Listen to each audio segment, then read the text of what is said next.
tous dans cet entretien Vision 26, votre magazine qui couvre les activités des différents secteurs de notre pays. Pour ces numéros, nous allons parler des actualités brillantes en République démocratique du Congo, entre autres l'arrestation de M. Vital Kamerhe, qui est le directeur de cabinet du président Félix et le président de son parti, l'INC. Et pour en parler avec plus de détails, nous recevons sur notre plateau Ndeko Eliezer, mais pas dans sa casquette de journaliste, mais celui des députés nationaux.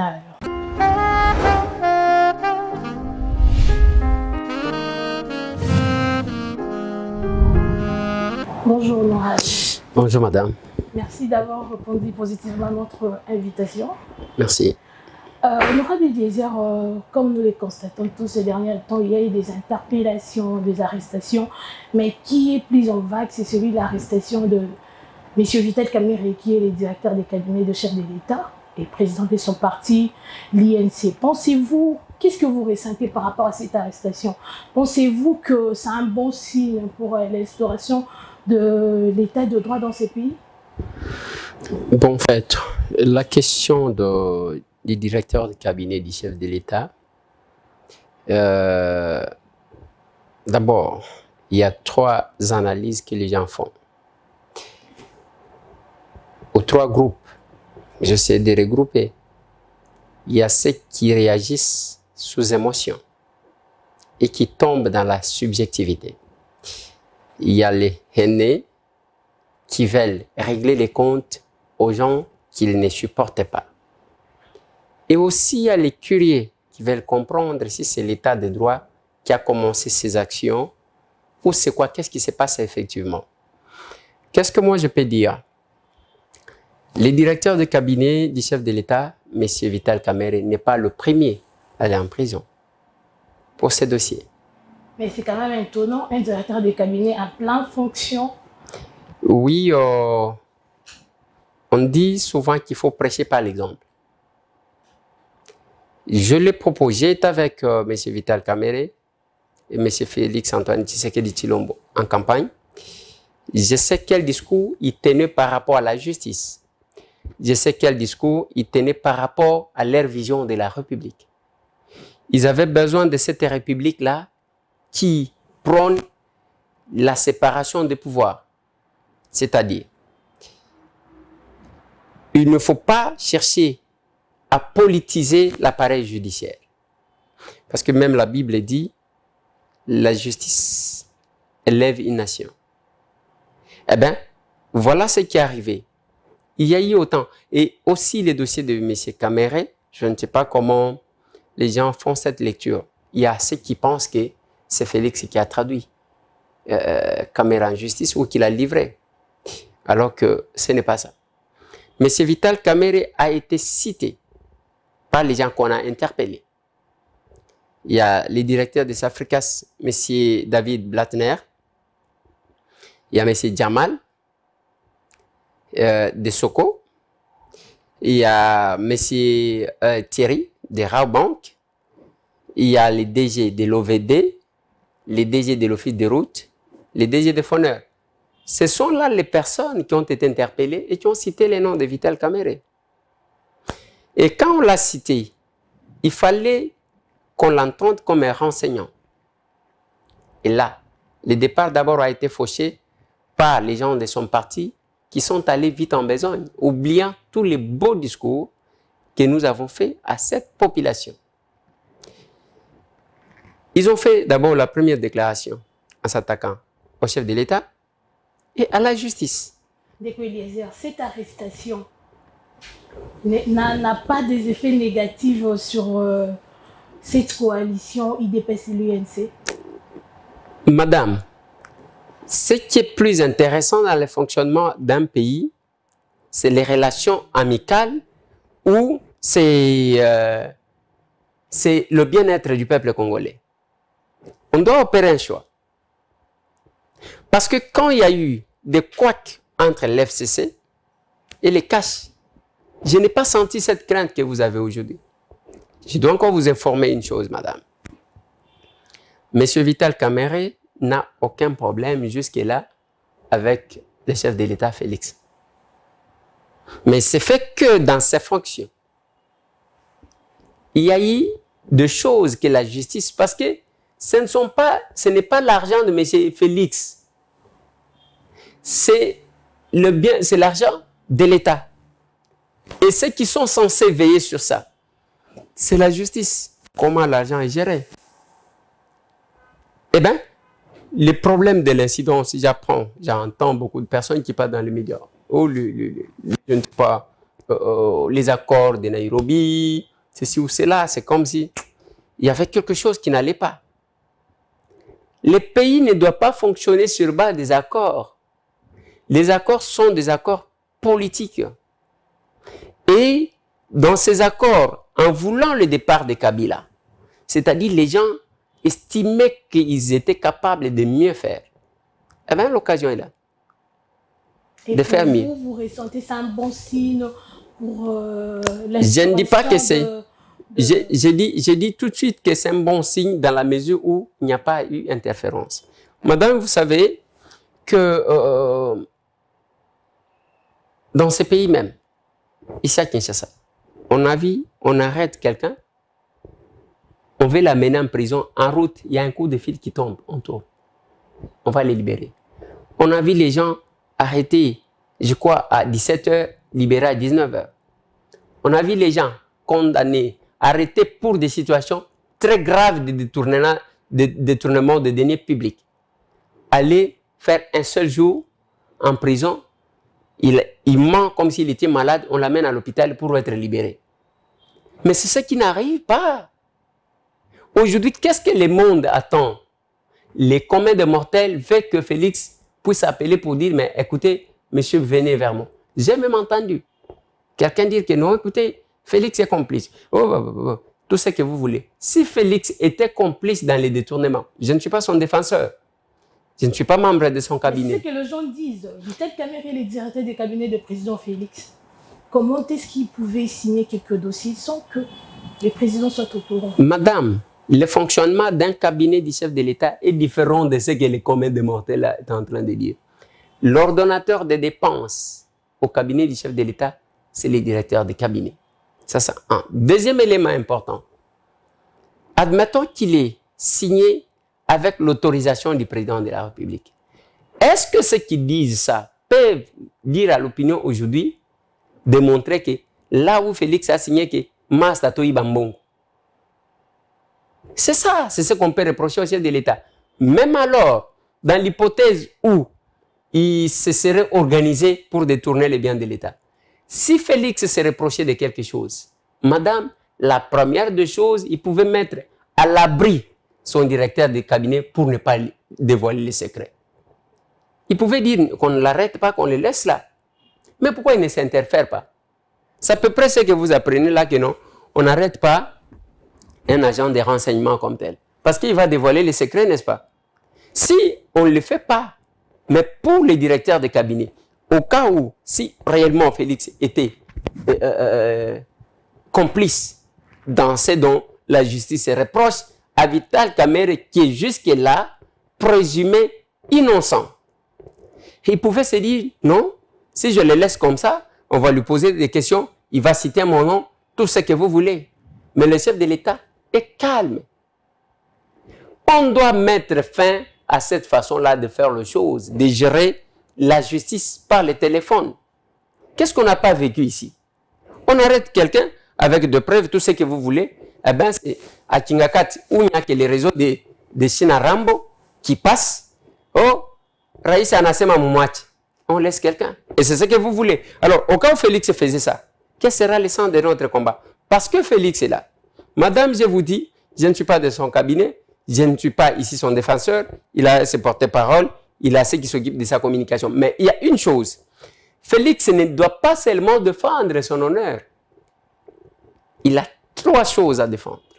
D'abord, le nom, les combats de son père, Etienne Tshisekedi Wamulumba. Deuxièmement, les discours que l'opposition, ce qui attendait les changements, tenait. Troisièmement, sa propre personne. Voilà pourquoi il n'a pas droit à l'erreur. Aujourd'hui, tous ces gens qui font des brûlas, au cas où ils apprenaient, où ils tombaient sur un document comme quoi Félix a envoyé un message à un juge, non, et laissez-moi mon directeur de cabinet. Est-ce que Félix d'abord peut souhaiter que les malheurs arrivent à Kamel? C'est juste l'ingratitude qui peut pousser aux gens de dire ça. Pourquoi? Félix a pris le risque, en étant en Belgique, de dire aux gens clairement, quand il a parlé de la rétrocommission, c'est pour défendre Félix et Kamere, non? Quand il arrive à Londres, il défend Kamere. Il s'expose, il se tire la foudre des attaques pour défendre son directeur de cabinet. Mais c'est arrivé là, on l'a cité, et que la justice avait besoin de lui. La justice qui n'est pas seulement la justice des autres, notre justice.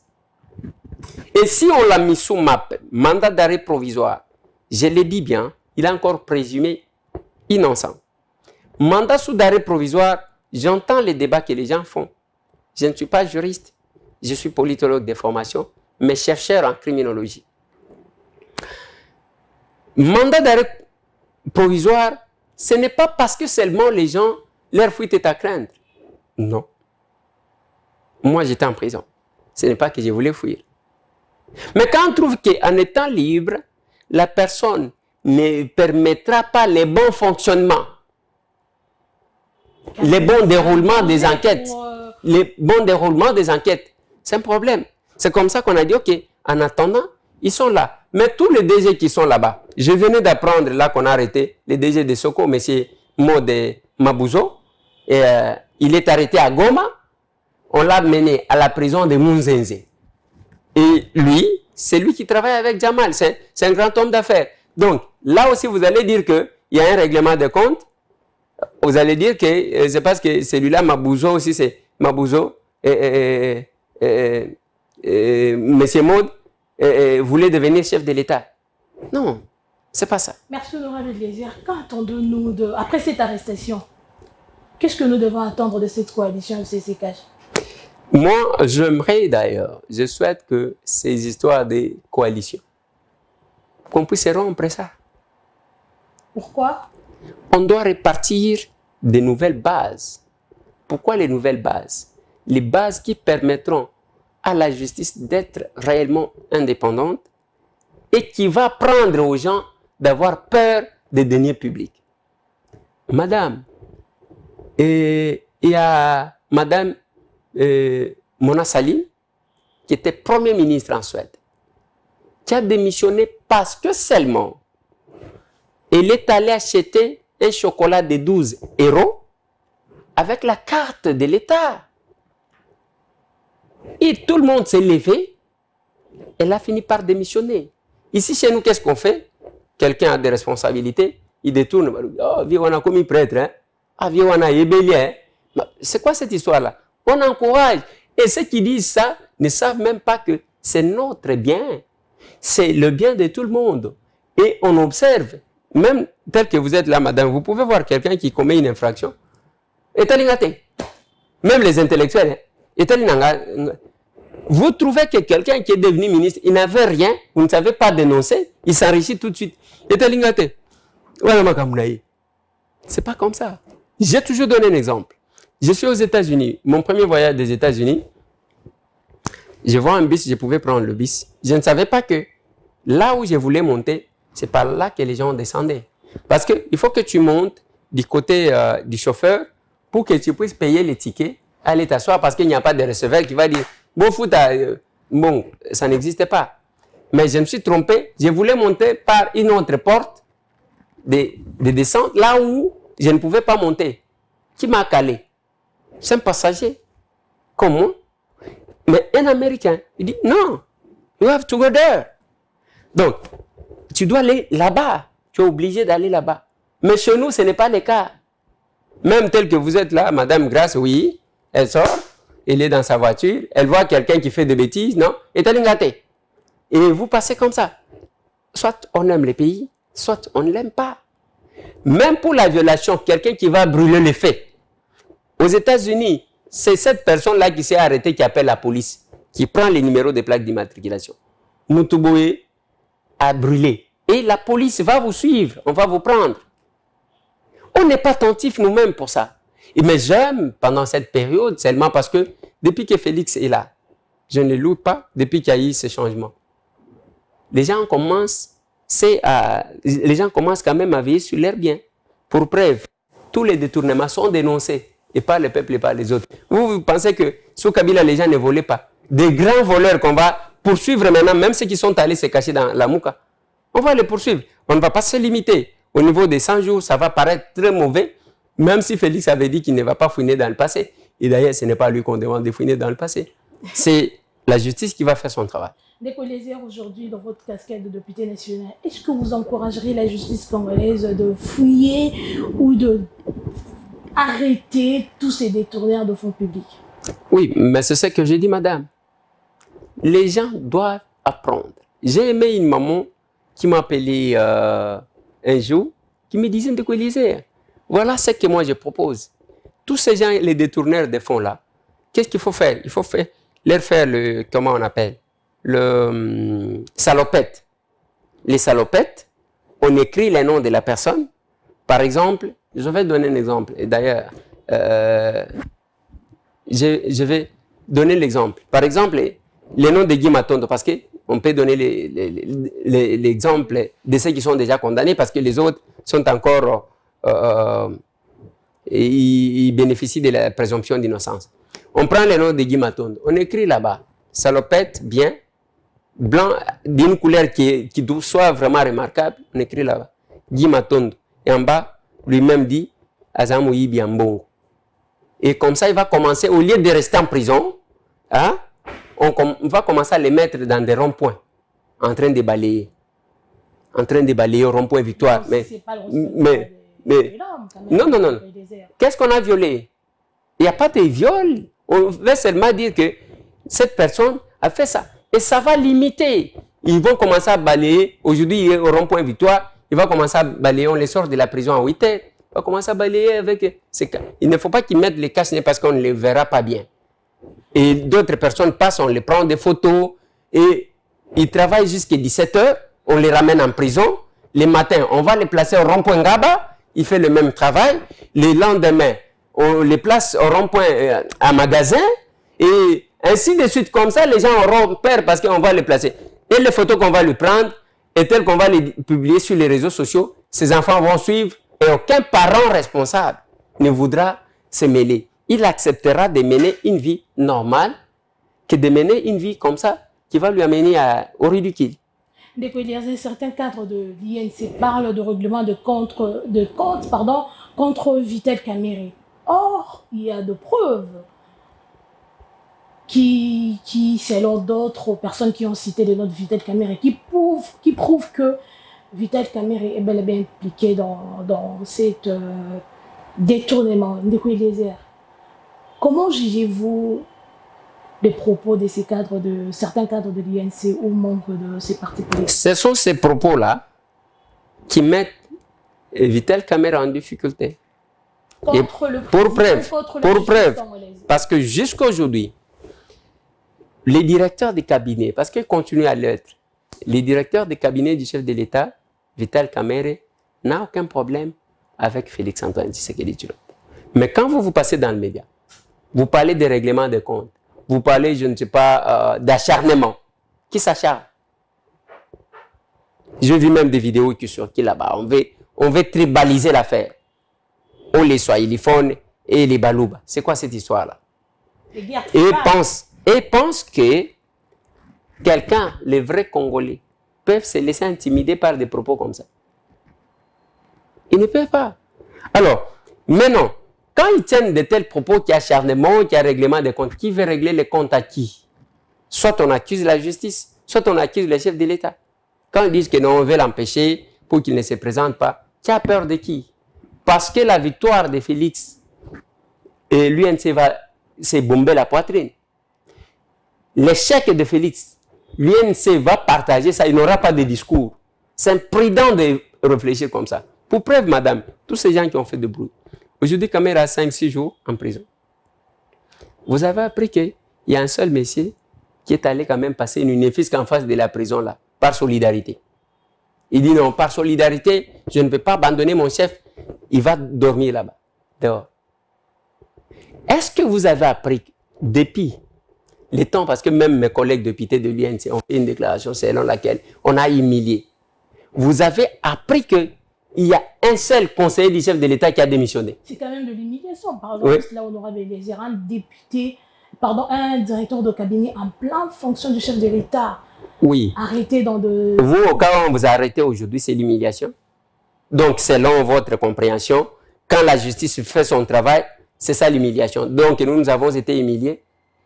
Nous, on a été arrêtés. Il y avait des choses qu'on nous avait reprochées. Et nous avons montré à notre adversaire qui s'était trompé de cible. Bien que nous, on nous avait arrêtés injustement. Il ne faut pas parler en termes d'humiliation.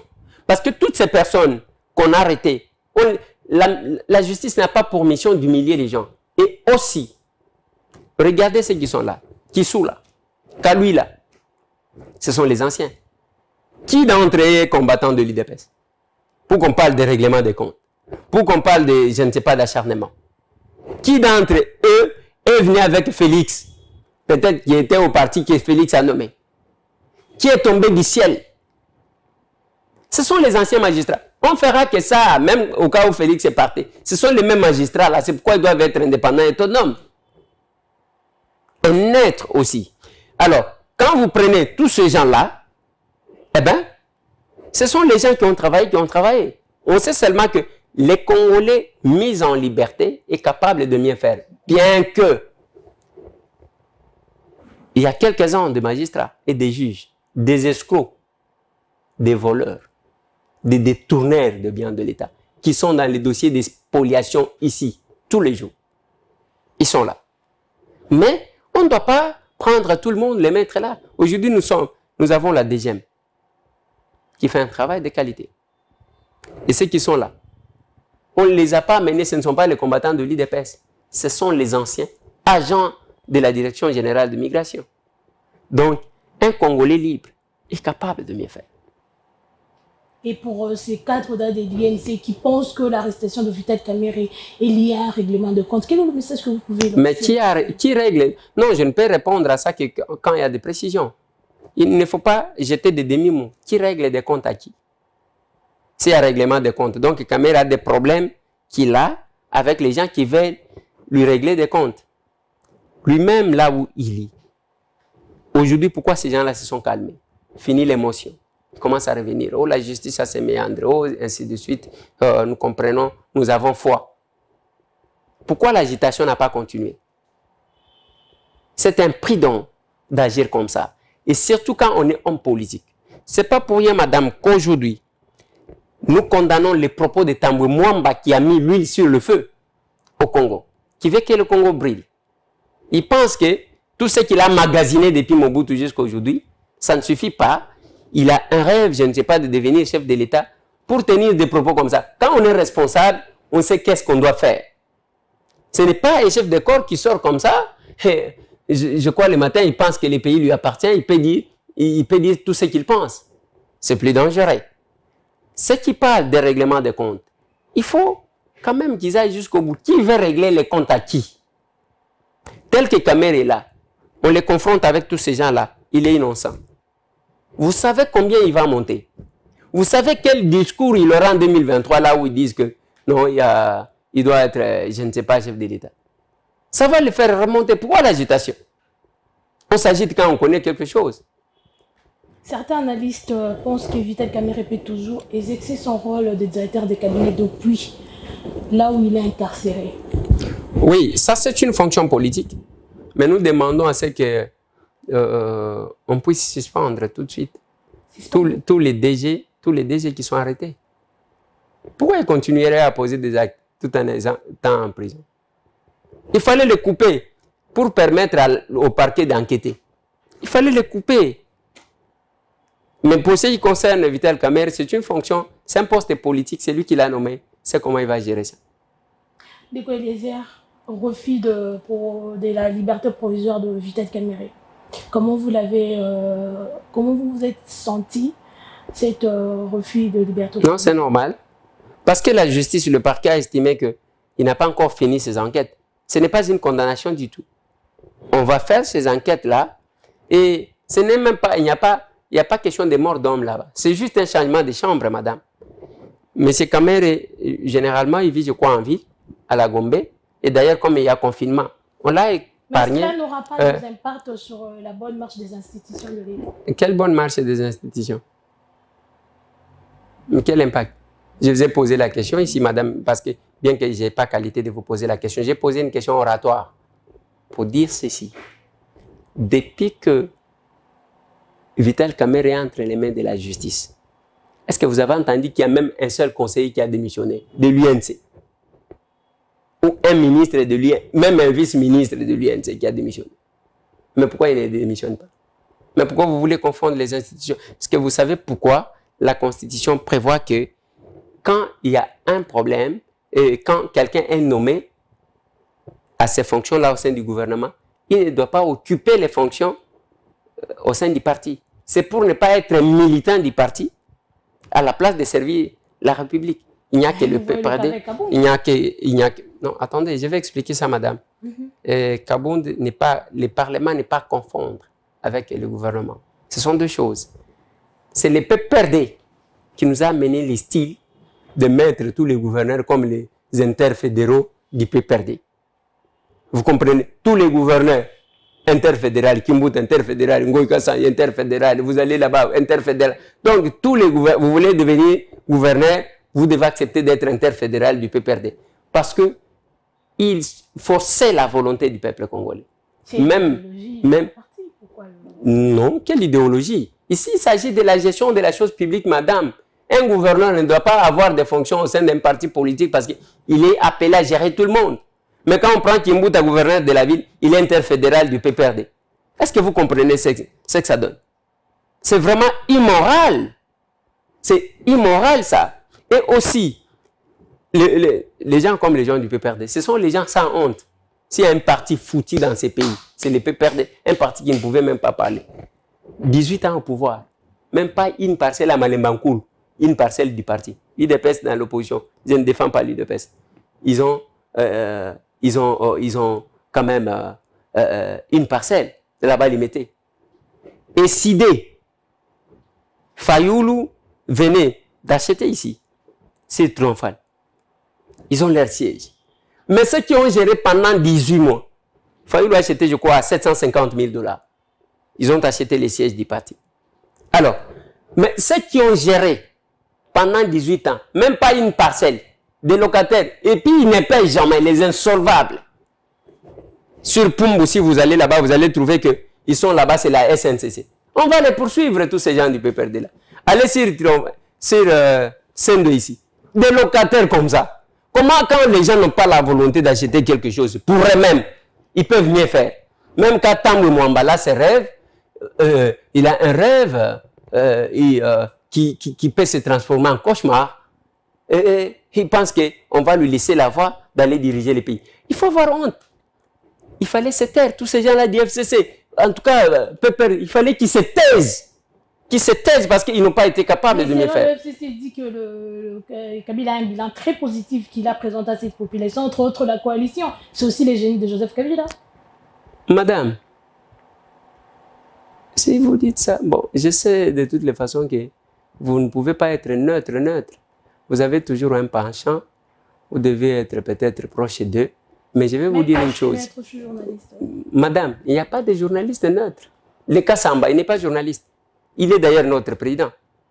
Qui ignore que Kassamba là, il est PPRD. Nous avons des Djana, nous avons des Lungila, nous avons... Il ne faut pas avoir honte de s'afficher, c'est de votre droit. Ce n'est pas du tout ça un problème. Bon, madame, il y a toujours une tendance. Mais vous avez quand même voté. Si je vous pose la question là, vous allez trouver que vous avez peut-être voté quelqu'un du PPRD. C'est comme ça avec vous. Je ne vous en veux pas. Qu'est-ce qui se passe dans tout ça, dans le fonctionnement? Quand on parle du bilan positif, madame, il faut être peut-être en dehors de ce pays pour croire à ça. Pendant 18 ans, qu'est-ce que les Congolais ont bénéficié? À part un groupe d'individus qui s'est enrichi. Pourquoi ils font l'insomnie depuis qu'on a commencé à arrêter les gens? Parce qu'on a dit on va poursuivre. On va poursuivre tous ceux qui ont géré, même ceux qui sont allés se cacher dans la mouka. On va les poursuivre. Vous allez justifier l'argent, les moyens que vous avez eus. De ce que vous... On vous a donné une parcelle de pouvoir. Comment vous avez géré ça? Les bilans positifs de Kabila, lui-même n'a pas reconnu ça. Il a même pleuré avant de partir. Kabila pleura. Madame, si vous ne savez pas, Kabila a pleuré pour des choses. Mais attendez, pourquoi? Madame, pourquoi vous m'étouffez? Parce que j'ai touché. Madame, attendez. C'est là que peut-être... Depuis là où il est, peut exercer son fonction en tant que directeur des cabinets de chef de l'État, Félix-Antoine Tshisekedi. Je vais répondre à ça, mais laissez-moi d'abord terminer ce que j'ai dit. Madame, Kabila pleura. Pourquoi il a pleuré? En plein mandat, il a dit à tout le monde ici qu'il n'avait même pas 15 personnes capables de l'aider. Joseph Kabila. Donc tous ces gens-là qui gonflent au Raïssi. Les Américains sont allés les voir. On lui a posé la question. Are you Rambo? Are you Rambo? Apana China Rambo. Il a dit, Aza Rambo te. Maintenant, quand les gens qui parlent lingala disent China Rambo, ils ne comprennent même pas que Kabila a dit Aza na ye Rambo te. Bana mai kaka ne balingi ba bimisa ye Rambo. Parce que ba tuna kaka, are you Rambo? Pardon, China Rambo. Donc, c'est collé comme ça. Qu'est-ce que je veux dire ici, madame? Là où il est, il a sorti l'argent, les moyens, il a même désigné un dauphin. Qu'est-ce qu'on n'a pas vu? Quand les gens se mettent à acheter des maisons au lieu de battre la campagne, Kabila pleura. Et cette façon-là de voir les choses, c'est ce qui a commencé au début. On le voyait au début. Oh, Félix, on l'a nommé. Les gens du PPRD là, en train de danser, de chanter, de danser, de chanter. Je le regardais. Babima Penza Batomakasiko, comme ça. Gonflé. Biso, bison de topesi, et ainsi de suite. On est resté calme, madame. Mais le jour qu'on a demandé à M. Chadar, monsieur, on peut voir votre passeport. Il sort un passeport rouge. Vous n'êtes rien. Vous ne représentez rien. Mais vous méritez un passeport bleu, comme tout autre citoyen. Non, c'est-à-dire, madame est députée. Mais qu'est-ce qu'on a écrit fonction? Vice-premier ministre en charge de l'Intérieur et Sécurité. Alors qu'après lui, il y a eu Mova. Après Mova, Basile est venu. Tout ce temps-là, vous avez toujours les passeports et la qualité du vice-premier ministre. Et quand on a vu qu'on a tapé sur la tête de celui qui nous avait promis de paralyser le pays parce qu'on voulait poursuivre Albert Youma, du coup, les PPRD et l'FCC est entré au frigo, madame. On ne blague pas avec le pouvoir. Le pouvoir est cruel. On ne badine pas avec le pouvoir. Et le pouvoir, ce n'est même pas l'Assemblée. Ce n'est pas le gouvernement. C'est la présidence de la République. Parce qu'il n'y a qu'un seul monsieur qui incarne une institution. L'institution président de la République. Qui peut assurer le fonctionnement et la continuité des services de l'État quand tout le monde est empêché. Honorable Eliezer, merci. On peut croire, après ces 15 jours, la demande de la liberté provisoire de M. Kamere sera validée? Je ne suis pas du parquet et je n'aime pas trop commenter quand le dossier est en instruction. Vous avez posé la question ici, est-ce qu'il est bon qu'il continue à être en prison tout en étant directeur de cabinet? C'est un poste politique. Si c'est lui qui l'avait nommé, estime que les conditions dans lesquelles il est actuellement, il peut l'enlever, il peut les suspendre. C'est lui-même. Si lui-même, Vital Kamere, estimerait que non, dans ces conditions, ça ne donne pas bien que je porte encore la qualité, je peux démissionner. Il peut le faire. Donc, ça vient de là. Par rapport à la liberté provisoire. Bon, la liberté provisoire, ça, c'est les parquets qui verra, parce que c'est les parquets qui enquêtent. Ce n'est pas M. Tambo qui enquête. C'est bien dommage. Donc, ils peuvent arriver, à un moment, ils trouvent que, voilà, les enquêtes sont avancées. Tellement que j'ai appris que M. Vital Kamere a accepté de collaborer avec la justice. Tous ces gens-là qui ont obtenu la liberté provisoire, c'est après avoir accepté de collaborer et après avoir passé un bon moment là-bas et que le parquet a évolué avec ses enquêtes. C'est le cas de M. Thierry de Rabank. C'était d'abord pour les virements de 37 000 $ qu'on lui avait reproché et il a donné, pour voir dehors, il a donné une caution de 35 000 $. Comme on a qu'à Libanda et Pam.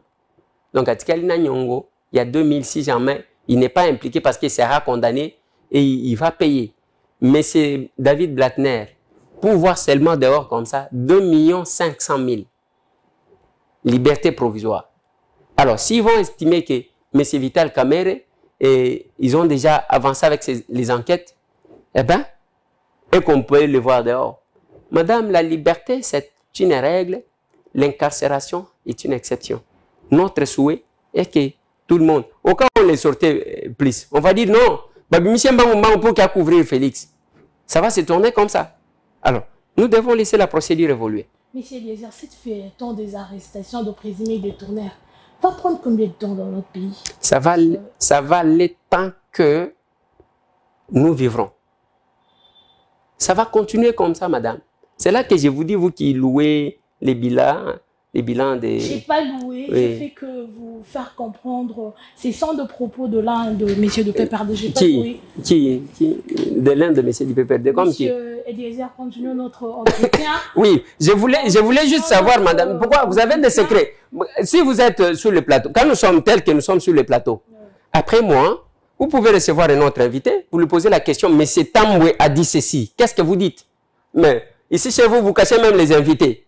C'est un secret ou bien Kopegoya Okufa. Bon, je suis désolé, madame. Nous n'avons pas de COP, alors, monsieur Eliezer Tamboué, merci beaucoup. Mais pour clôturer cet entretien, on doit aborder un sujet très délicat et très pertinent qui est cette pandémie qui dérange presque le monde entier, qui est le Covid-19, coronavirus autrement appelé. Comment jugez-vous le gouvernement congolais, la prise en charge du gouvernement congolais sur cette maladie? Nous constatons tant de légèreté au niveau de nos autorités sur cette maladie. Oui, le coronavirus, c'est que Trump a appelé China virus. C'est une maladie qui est déjà dans nos murs et qui tue. Dieu nous a fait grâce. C'est tel que peut-être la Bible dit que Dieu ne tient pas compte de péché des gens pendant les temps de l'ignorance. Je peux estimer ça comme ça. Parce que c'est une maladie qui tue. Mais il y a seulement négligence. Et nous sommes en train de poser des questions. Pourquoi les gens négligent? Il y a même ceux qui doutent, la population elle-même, quand vous posez la question. Bon, la population doute par rapport à nos autorités. Il y a la légèreté au niveau de mais la il faut aussi reconnaître, Brazzaville, c'est à côté de nous. On a confiné les gens. Pourquoi cette population-là ne doit pas comprendre? Tous ces pays ici, donc, ça c'est quel arrangement que tous ces pays vont se convenir que tous croquer population la vie. En rapport avec ça, madame, je fais des propositions. La première des choses, pendant ces temps de la pandémie, on doit imposer que la vente des gels hydroalcooliques et le masque, que je propose que ça soit obligatoire pour toute personne, dès que vous sortez sur la route, vous mettez votre masque. Quand vous êtes chez vous, on s'en fout de vous. Mais pour circuler, il faut avoir la masque. Alors, que ça soit une exclusivité des Congolais. On doit prendre tous ces gens qui vendent les couturiers, tout ça. On va les mettre en contribution. En France, on a juste appelé pour coudre les masques, il y a eu 10 000 volontaires. Mais chez nous, qu'est-ce qu'on fait? Et pendant cette période aussi, tous ces restaurants ici, qui nous vendent les choses à cher, vous allez là-bas au restaurant de Rotana, par exemple. C'est tout le monde qui va là-bas. 60 $ le buffet. 60. Vous comprenez ça? Mais tous ces restaurants-là, les Opoeta, les Aldar, tous ces restaurants que vous connaissez. Pendant ce temps, en France, les restaurants préparent les choses, vont donner au personnel soignant gratuitement. Pourquoi on ne peut pas donner aux policiers et au personnel soignant? Ces restaurants, la salaire coûte quoi? Ils font les aventures. Tous ceux qui sont dans les mining, j'ai entendu, je crois, des mining, là-bas, on paye 700 000 $. C'est quoi ça? C'est quoi ça? 700 000 $, c'est quoi? Vous exploitez nos minéraux, vous ne faites rien parce que vous avez vos arrangements avec le régime passé et vous ne donnez rien. J'ai demandé au chef de l'État de contraindre les sociétés à s'impliquer. Pas faire de la blague là qu'ils font. Ce n'est pas l'œuvre de la charité. Vous êtes obligés. Moi, j'ai même proposé, si on pouvait, si vous avez mis notre argent, nous n'apprenons que quand les gens volent. Si nous pouvons sortir $1 million, dire à ceux qui vendent les riz, nous connaissons les prix du riz, c'est 20 $. On achète à ce prix-là. On va donner à nous qui habitons les cités, on va donner à chaque ménage un sac de riz, un bidon d'huile. Ce n'est pas impossible ça. Avec $1 million. Entre autres, la RDC choisit parmi les pays qu'on va essayer ce vaccin-là contre le Covid. Oui, mais ça, c'est ce que le docteur Mouyemba avait dit. mais lui-même, il s'est rétracté. On ne peut pas l'en vouloir, mais c'est que nous insistons aussi par rapport à cette histoire. Est-ce que vous savez que la pandémie, jusque-là, nous n'avons que 2,8 millions de dollars. Donc, 2 800 000 dollars. Pendant que Kabound l'a dit, le premier vice-président de l'Assemblée nationale, que pour convoquer les congrès, il faut dépenser 7 millions de dollars. 7 millions pour un seul jour. 7 millions. Maintenant, ils nous ont aussi aidés. Parce que moi, je suis député. Quand nous allons au congrès, à la fin, on nous envoie la question. Vous savez combien nous touchons? 100 dollars. Quand on bimi libanda va confrère, bazo chayo micro, pesa biso transport. Obimina 100 dollars. Mais on parle de 7 millions de dollars. Mais pourquoi on ne donne pas assez d'argent à la lutte contre la pandémie? Et on attend là-bas les 3 300 dollars que les députés touchent. Il y a même les gens qui disent que les députés touchent 12 000 dollars. Les 3 300, si vous allez là-bas, vous allez trouver que les députés touchent 6 000 dollars. Mais quand vous calculez au taux de 92, où on nous paye, c'est 3 300 dollars que nous touchons. C'est ce que nous touchons. Alors, maintenant, on vous dit là que pour les congrès, on débourse. Nous avons connu 2 congrès. Ils nous ont donné la matière, madame, d'aller de créer les incidents là-bas, au cas où Félix ne dissolvait pas les parlements, l'Assemblée nationale, parce que je souhaite qu'il puisse dissoudre l'Assemblée nationale. Merci honorable Eliezer. Un mot à tous les Congolais qui auront la chance de suivre cette émission. Merci beaucoup pour votre invitation, madame, d'abord à vous-même et à tous ceux qui nous suivent. Je vous dis que c'est le moment de se mettre au travail et que chacun puisse apporter son apport à cette lutte. Je vous ai toujours dit, il n'est pas bon de courir à chercher le bonheur. Il faut savoir le créer soi-même. Mais le Congo, on est capable de créer ça. Merci, chers téléspectateurs de Magic Télévision. C'est par ici que nous mettons fin à notre entretien avec le député national Ndeko Eliezer. Avec lui, bien sûr, on a essayé de parler sur les actualités brillantes à la République démocratique du Congo, la pandémie coronavirus. Au revoir, retrouvons-nous la semaine prochaine avec le nouveau numéro. Merci.